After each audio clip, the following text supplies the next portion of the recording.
Good evening. Global leaders are increasingly taking note of America's changing role on the world stage, particularly during the Trump administration.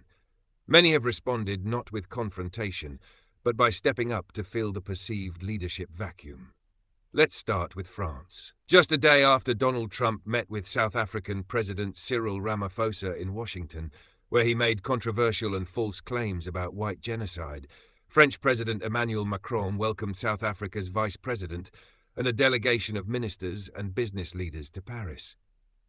Macron's message was clear: France intends to be a stabilizing force. He emphasized mutual trade and job creation and reaffirmed France's full support for South Africa ahead of the G20 summit in Johannesburg. And that wasn't an isolated move.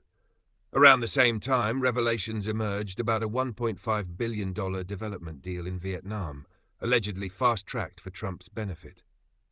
Local families are reportedly being displaced to make way for a Trump-branded golf course and skyscraper.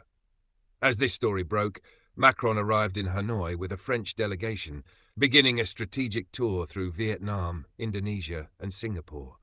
He spoke about building partnerships in the Indo-Pacific region, stressing cooperation, shared growth, and global innovation.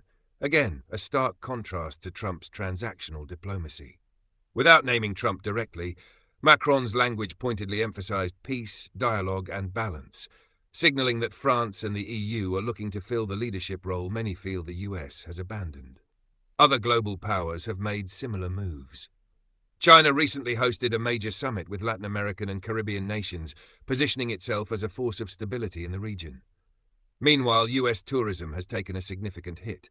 Travel from Europe is down over 25%, and Canada has led calls to boycott American products in protest of Trump-era policies.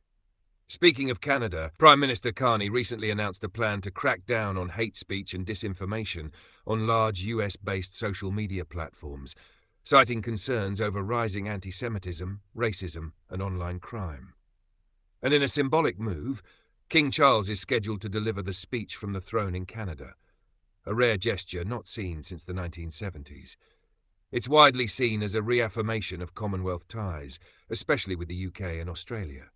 Former Canadian MP Charlie Angus explained the symbolism behind the King's visit.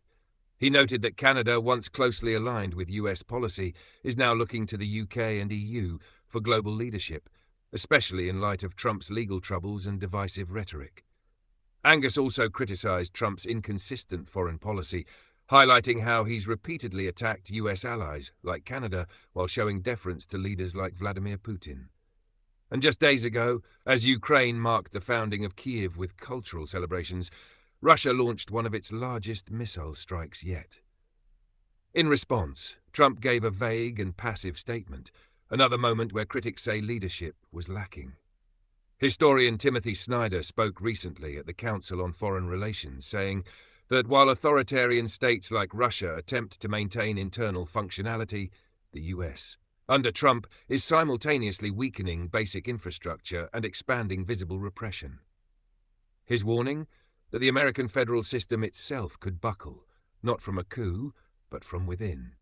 A slow collapse of state function paired with rising authoritarianism, a sobering assessment. As global powers realign and new partnerships form, the world continues to watch where the US goes from here.